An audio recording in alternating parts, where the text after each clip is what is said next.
என் அன்புக்குரிய தனியை குடும்பத்தில் உள்ள அனைவருக்கும் இனிய பொங்கல் நல்வாழ்த்துக்களை தெரிவித்துக் கொள்கிறேன். இந்த ஆண்டில் நீங்கள் மிக பெரிய சாதனைகளை செய்ய வேண்டும் என்று இந்த நன்னாளில் அன்புடன் வேண்டி கேட்டுக்கொள்கிறேன். வணக்கம் தணிகை, எல்லோருக்கும் இனிய பொங்கல் நல்வாழ்த்துக்கள். வாழ்க வளர்க, நன்றி, மகிழ்ச்சி.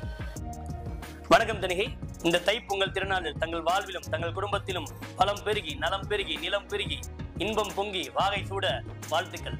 நன்றி, வணக்கம்.